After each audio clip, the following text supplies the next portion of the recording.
We've got Dr. Pete, it's written Pete Wright, from Scotland, the University of Dundee. He has been a senior lecturer at that university since 2022.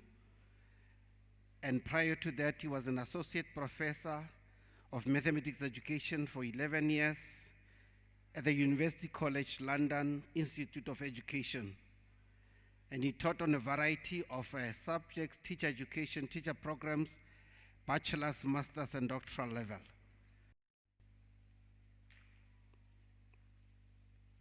His research, he has held a number of positions, including 5 years working with curriculum development and curriculum change, as it were. His research interests include issues of equity, social justice in mathematics, critical mathematics education, curriculum change, and participatory action research. And this morning, we are very privileged to have a man from Scotland to take us through the paces of research. The title of his talk is indicated also on the page on the program there. We go to that. Okay. Yes, it's the title of the paper is indicated on the screen. Reflections on promoting equitable and socially just mathematics teaching approaches. And I also need to mention that alongside the wall, there is a QR code which you can scan, and then through which you can access the actual presentation as it is. So we can scan it. It was earlier on the screen here, but I think some of you are much at the back, but alongside the wall here, it is pasted on the walls. If you scan it, then you'll be able to access all the presentation and the resources that is going to actually utilize as we continue. But ladies and gentlemen, I think we are very privileged, we're very fortunate to have the man of his caliber to take us and give us a perspective from a global stage, to take us through the paper. And over to you, let's encourage Dr. Peter Wright, and over to him. Thank you, Brother Pete.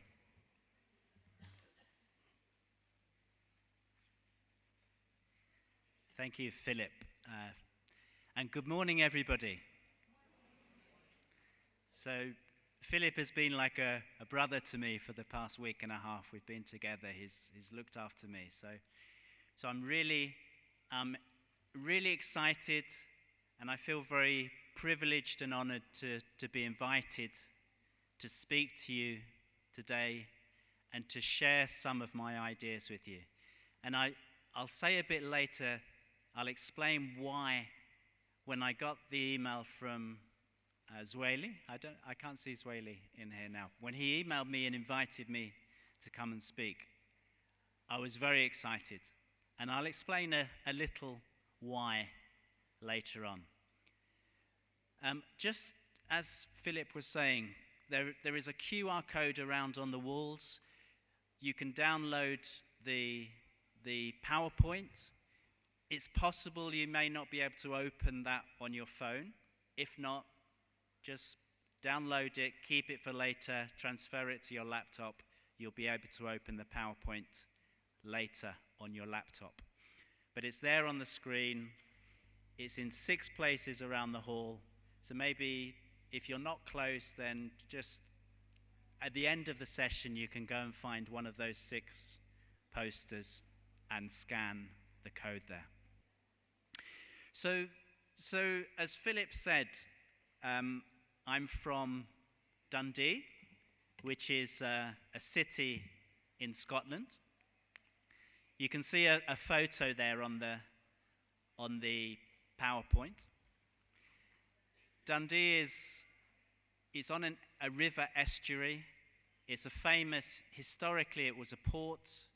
You can see there's a railway bridge. You can see that bridge going across the estuary is a railway bridge. It's famous for its railway bridge. When that was built 150 years ago, It was the longest railway bridge in the world. Now other bridges have been built that are longer, but it's about 4 kilometers long. It was built, and then after 1 year it was washed away in a flood with a train passing, and lots of people lost their lives. So it's also famous for that, but then it was rebuilt and it's still there today. So you can see there's blue sky in that photograph, but that's quite unusual for Dundee. Scotland is very cold. It's summertime in Scotland now, but it's the same temperature as here in South Africa in your winter. It's just the same temp. So to me, this feels like summertime. So that's why you see me in a shirt. So as I said before, I'm very excited to be here. I'm here to learn. I'm so glad that I was invited not just to talk to you and to share my ideas, but also to attend the conference and to learn from you and to take ideas back to Scotland, to England, because I've picked up already some very interesting ideas. Some ideas about how to keep people awake in the conference session. I might take that back and I might try that with colleagues in Scotland. Also, I've been attending the sessions. There's so much that I can learn. I've just come from a session with Jojo. I can't see Jojo here. Maybe she's there. So around Ubuntu philosophy, which is something I feel we can really learn from in England and Scotland. So I'll talk about that a little as we go on. So I hope you can follow my accent. I'm trying to speak slowly, but I hope you can follow my accent. So just to give you the structure of my session, I'm going to say a little bit more about myself because I think this is quite important. And I'm going to talk about my positioning. I'm going to say then something about a model of research that I've used, which I call a critical model of participatory action research. I'll explain about that, and I'll explain why I think it can be a very powerful methodology to use. I will then give a very brief overview of 4 projects. All of these projects were actually conducted in London, in England, before I moved to Scotland. As Philip said, I've been in Scotland for 3 years. Before then, I was teaching, working, living in London. So the projects are all based in London.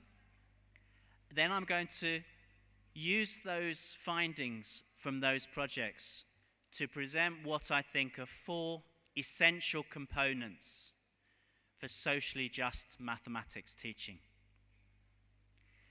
And I'm going to explain a little how each of those components is informed by the theory and from the project findings.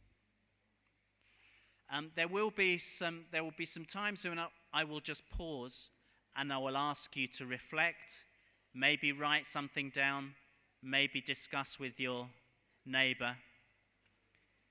So there will be opportunities to do that just here and there.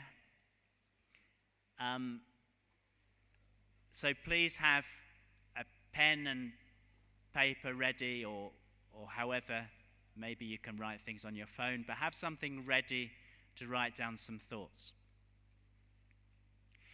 And I'm not going to include too many references in the PowerPoint slides, but if you look at the paper is on your memory sticks. There's a link to the draft paper I submitted on the same web page that you can access from the QR code.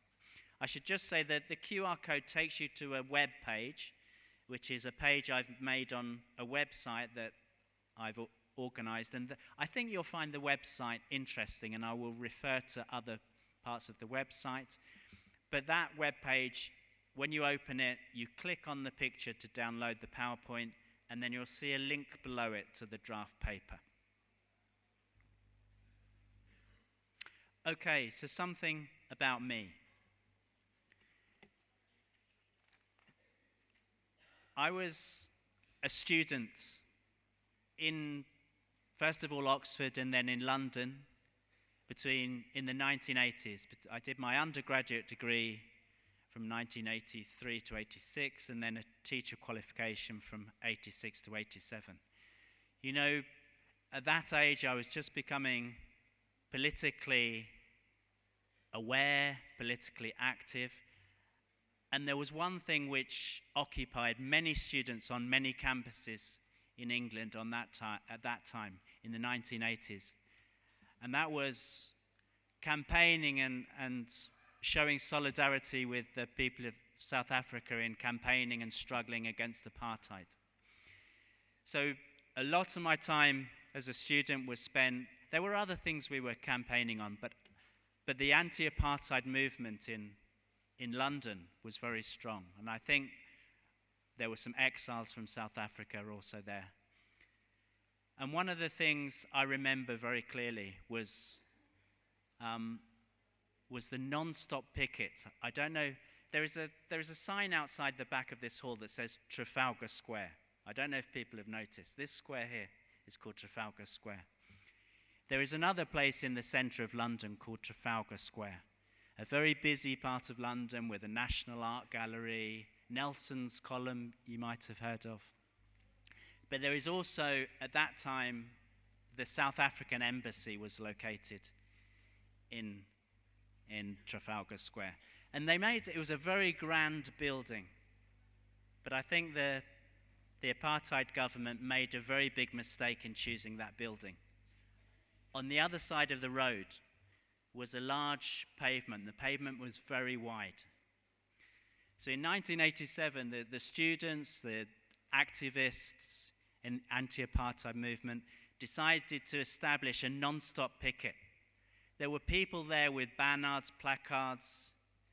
From 1987, I think it was something like, 1986, and April 1986, they stayed there with that picket with banners all through the day, all through the night, every day until 1990 when Nelson Mandela was released.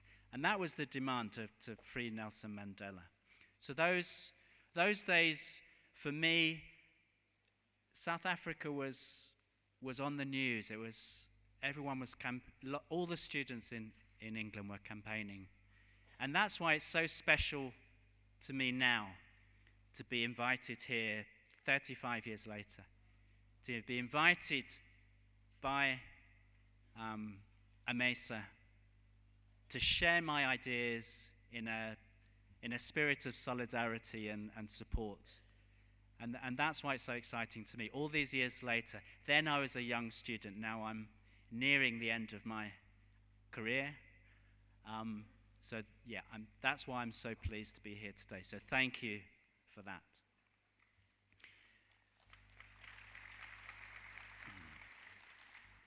So I finished my teaching qualification.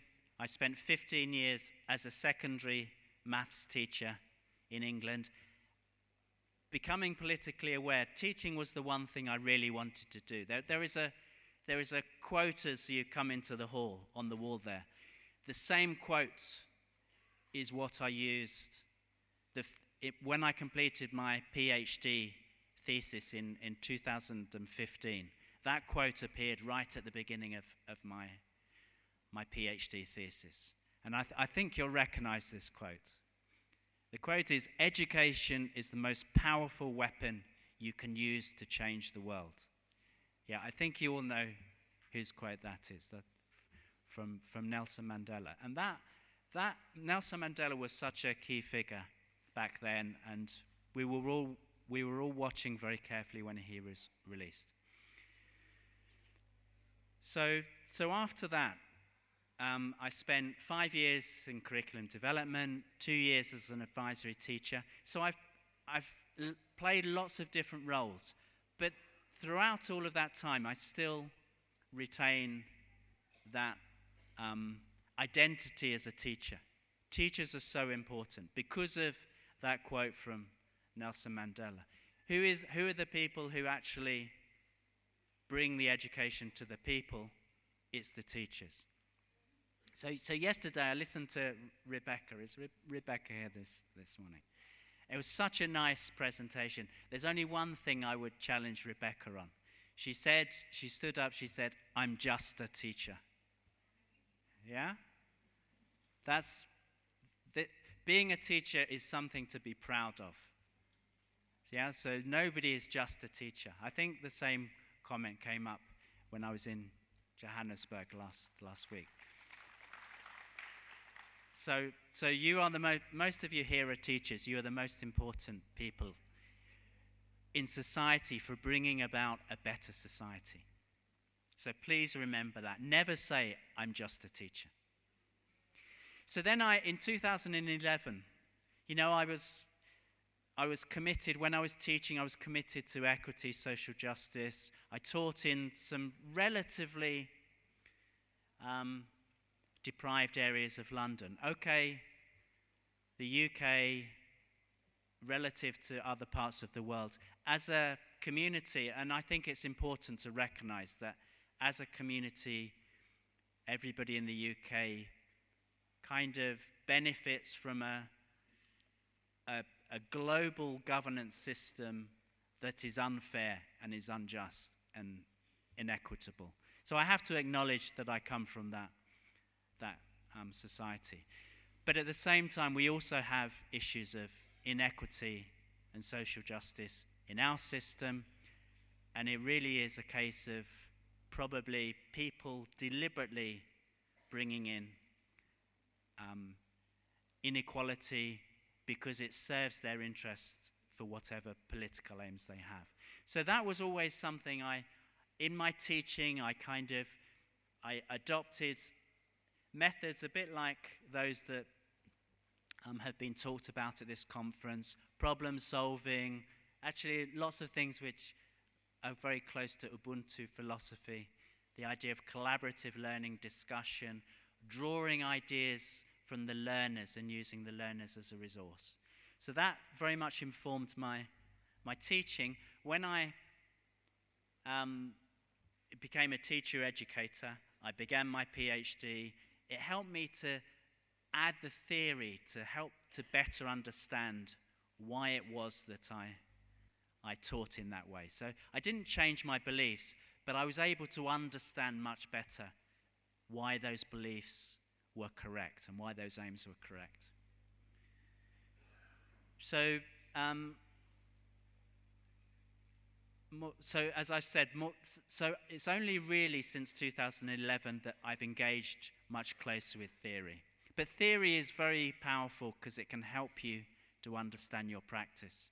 So all of you, please, I would encourage you, wherever possible, to engage with research and research findings. So the last thing I'm going to say is for this slide, is I'm going to present my findings of my research. And I have to stress that my research is relevant to the context in which I was carrying out my research. My research was in London, in very multicultural schools in London with lots of different groups, in some quite relatively low privilege schools. But in order to, I'm not here to tell you this is what you should be doing. I'm here to say this is what I did in my context and this is what I learned from it, and to share those findings with you. And then you decide for yourself what you can take from that to inform your own work in your own context. So that's called transferability. Yeah, you don't just accept somebody else's idea without questioning it. You look at it and you decide what you can take from that. So please have that in that spirit. That's how I present my ideas. So the first thing I'd like you to do, some initial reflection here, and I want you to write something down. And this is just literally, I'm going to give you 1 minute. I want you to pause and to think about a socially just maths classroom. In an ideal world, what would it look like? Compare that with a socially unjust classroom. And then what would be the difference between the two? What characteristics would distinguish a socially just classroom from a socially unjust classroom? And I'm just going to give you 1 minute to make a note and to keep that for later. Okay, so the 1 minute, I'm timing on my watch now.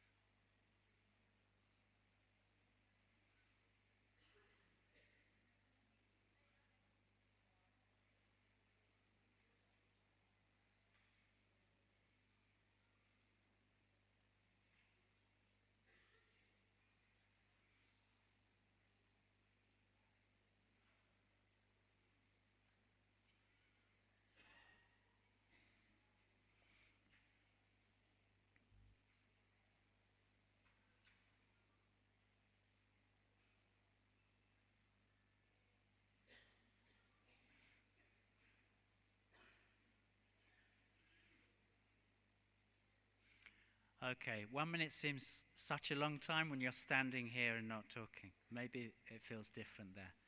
But I hope you've written something down. We'll come back to that later. This is my way of keeping everybody awake and alive. But when I go home, I'm going to try your method also.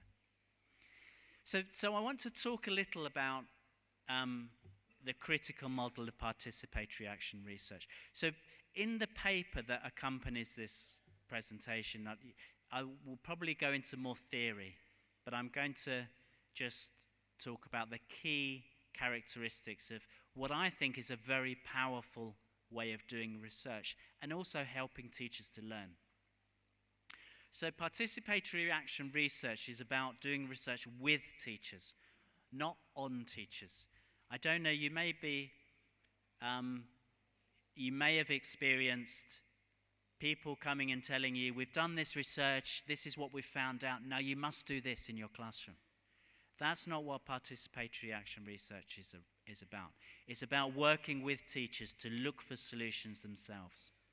It's emancipatory and it's socio-political. So, in other words, it fits very nicely with the type of research that I'm talking about today into equity and social justice. It assumes, the thing about participatory action research is it assumes that it talks about the current situation, the way things are, the existing practice, and it takes as a starting point that we shouldn't take that for granted. And instead we should imagine an imagined situation, a vision of how things could be better.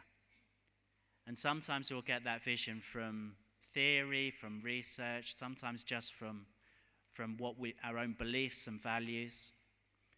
But it encourages people to imagine a better situation. And then the arranged situation is somehow, how can we take the first step into trying to do something to work towards that imaginary situation? And the idea is you go through these plan, teach, evaluate cycles, as you see on the diagram there, and you move on. Once you've tried out an arranged situation, you evaluate, you see how much closer you've moved to the imagined situation, and then you start again with trying something else. So the other thing that's important about participatory action research is that it's very much a team of academic researchers and what I will call teacher researchers. Teachers play a really important part in this research process. And the academic researchers bring the research skills, the teachers bring their knowledge of the learners, their knowledge of the classroom situation. And because of that, participatory action research kind of takes account of the challenges that teachers face in the classroom and the constraints. So it's not like doing research in a laboratory situation. So hopefully the findings can then be more relevant and more transferable to other teachers, other practitioners. That's the argument for participatory action research. And I'm going to very quickly explain how that model informed the design of 4 projects that I've led. As I say, with other people, with other teacher researchers, sometimes with other academic researchers in London schools. So I'm going to say a little bit about each project. I'll go quite quickly. There's more details in the paper. There's also, for each of these projects, there's a link here. It's too small for you to see, I guess, the link, but remember you can access this PowerPoint, and then from the PowerPoint you can link to some of these websites that are there for some of the projects. So what I call the Teaching Maths for Social Justice project, this is actually the project I did for my PhD study. It was working with 5 teacher researchers, secondary maths teachers, in 4 very ethnically diverse schools in areas of relatively high deprivation in London. All of these schools were in the poorest 30% of areas of London. Now, so when I say ethnically diverse, we have various communities who've come to Britain over the years. For example, in the 1950s, there were lots of people encouraged to come from the Caribbean. So we have lots of people whose heritage is from places like Jamaica and mostly the English-speaking Caribbean, who are encouraged to come because after the war there was a shortage of labour. And there have been various other waves of people who've usually been welcomed into into Britain. And then so they've established, particularly in London, they've established communities, and so some of the schools have very, very ethnically diverse communities. So the focus of this project was just on translating theories of teaching maths for social justice into classroom practice. You'll probably be aware that there are lots of theories out there. You've heard people talking, presenting theoretical ideas at this conference. About equity and social justice. So this project was about how can teachers take those ideas and translate them into their practice. So with the teacher researchers, we carried out some research. They tried ideas out in the classroom. And what they found is, first of all, this process, this research methodology really helped them to question their own thinking as well as their practice. They were sharing ideas, they were supporting each other. That mutual support of the research team is very important. But they're also, because they were challenging each other, they were engaging with research literature. So they were questioning their own beliefs and their own practice. What I would call critical reflection. It really helped to change their thinking. And a lot of the evidence suggests it's easy to change people's practice. You say, you just go into a school and you say you need to do this, you need to do that. Teachers will change their practice. But if you don't change their thinking and their beliefs, then that will just be short term. As soon as you leave the school, they'll go back to their own way of teaching.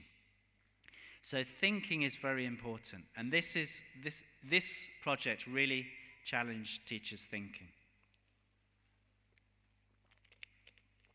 They began to use the type of pedagogies that I've been hearing colleagues here talking about. Basically, teaching mathematics for understanding. In some ways, we can take a lot from what you're doing here back to England, because still people are resistant to many of these ideas in England. So the teacher researchers, they did start to use more of these teaching approaches. And what they found is that really made a difference to students' agency students' ability to take those mathematical ideas and to apply them in solving real-life problems and just exploring ideas that interested them. And another interest, and I think the findings kind of agree with what other people have saying in presentations I've been to. That makes such a positive impact on students' motivation, engagement, as they begin to see the maths that they're learning as more meaningful. I prefer the word meaningful to relevant, because things can be meaningful even if they're abstract, because if students really get excited about an abstract piece of mathematics, that's meaningful. But it can also be meaningful because it's relevant, because it kind of relates to their real life experiences. Okay, so that was the first project. The second project was called the Visible Maths Pedagogy Project. And this was with two maths teacher researchers, ethnically diverse school in London. And here, I came across a piece of research that was quite uncomfortable for me, I guess. Sometimes you come across a piece of research that challenges your beliefs and your views. And I came across this piece of research that said, actually, children from disadvantaged backgrounds, they find it difficult to know what to do when you teach in a problem-solving way, when you encourage group work and collaboration. The children don't always know how to be successful. And I would really encourage you to think about that. If you believe in teaching maths for understanding, because you understand why it's equitable and socially just, do your learners, do they also understand what it's about? Do they know what to do? So the focus of this project, the school were already using this type of teaching. But the focus of this project was, what strategies can they use to actually help the learners themselves to respond in an appropriate way to these pedagogies? So that's what we did, and what we found was, by encouraging discussions where the teacher would talk to the learners about why we were learning in this way, what's the benefits of group work, what are the benefits of teaching maths for understanding, actually having discussions with students, that really helped the learners to, first of all, appreciate what it was the teacher was trying to do.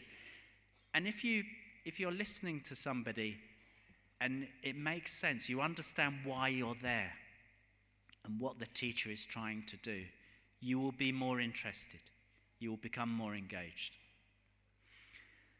But interestingly, it also helped the teachers, because the teachers actually had to talk about why they were doing this approach, what this approach was for, what the benefits were for. They were talking about it with their learners, with their students. It actually helped them to better understand the approaches themselves. And what we found is students from disadvantaged backgrounds, from marginalized groups, they really achieved much greater success when they experienced the progressive teaching approaches, because they began to understand why they were being taught in that way. So we were particularly focusing, we were interviewing students after the lessons, students who were identified as being from disadvantaged backgrounds. So I forgot to mention early on, one important aspect of this approach is the teachers themselves become involved in collecting data to evaluate the success of things that have been tried out.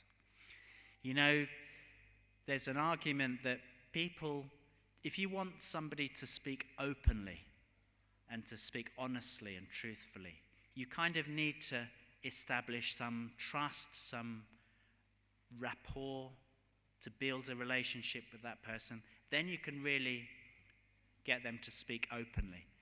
if you want to know from students, from learners, how they felt about the teaching, what they understood from it, then the best people to ask them are the teachers, because they already have that relationship. Okay, the third project, this was quite new for me because it was in a primary school. It was in 2 primary schools. In fact, one of the assistant head teachers from the primary school came to me and said, we want to do a project. And sometimes to be genuinely collaborative, some of the best ideas come from teachers themselves.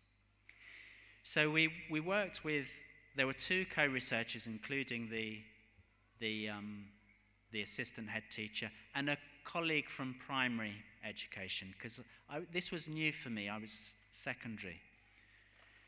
So we went to these 2 primary schools, and in some context here, in England, in primary schools, it goes from age 5 to 11, and in each year group, in each grade, one teacher teaches the students for all subjects. So they spend a lot of time during the day doing project-based learning, where maybe they're just looking at a project like pollution or climate change or equity, and they do lots of work like that. And then another time they learn some mathematics. But what we found is they weren't making the connection between the mathematical ideas they were learning and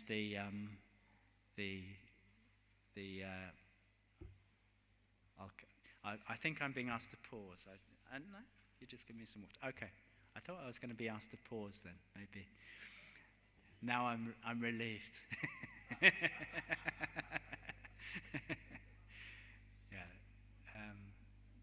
Okay, so there's a disconnect between the maths ideas that they learn in maths lessons in primary school. Remember, this is taught by the same teacher. And then the problem-based learning they do when they look at all these social issues. So what the project was about how to get the children, the learners, to relate the maths they were learning in their maths lessons to these social justice issues.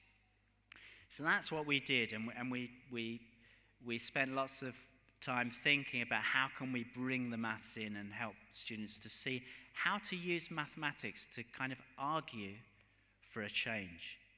Because I think it was Nico said in his session I attended yesterday, you have the problems in South Africa, but you don't have the solutions. So problem solving is a way to help the current learners develop those skills that they can use later in life to come together and help solve some of those challenges facing society.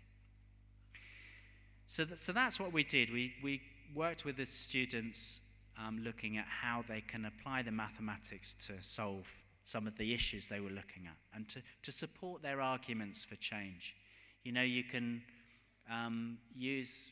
argue that we should stop using cars and put greater taxes on cars and use the buses instead. That's what the students were arguing. So we got them to do surveys to find out how many people use cars, how many people use buses, and to present their findings in graphs and things so that they could support their argument. Okay, and the last project was about, this was a project actually with teacher educators, people working in universities with teachers. And it was a collaboration with teacher educators where we looked at how we can promote, how they can work with the teachers, sometimes the teachers who are training to be teachers, sometimes experienced teachers, to support this type of teaching amongst colleagues. And what we found is that teachers are generally keen to engage with issues of equity and social justice in the maths classroom. But they often face so many constraints that stop them from doing so. So this project kind of helped them to identify strategies for overcoming some of those constraints. Things like lack of time, need to get through their curriculum, and so on. And we designed some professional development workshops, which actually there's a link there. You can look at these. Remember, these were designed for a different context, but you might want to look at these on the website and think about what you can learn from those to use in your own context. Excuse me. And they followed the principles that you need to start from where the teacher is at, the teacher's position. So the first thing to do is to kind of engage people in drawing out their ideas. What are their beliefs? What do they think now? What is their current practice? And then you work with teachers to think about challenging some of those ideas and developing practice. That's why at the start I got you to write down some ideas. So those are the 4 projects, very briefly. And so I'm now going to go on to talk about, having done those projects and the findings of the projects, they've convinced me that there are 4 essential components of socially just maths teaching. This is what I believe. So I'm presenting these as insight that I've generated from my project. This is not the solution. This is to prompt thinking, discussion, and debate. So I hope you'll take these in that spirit. So the first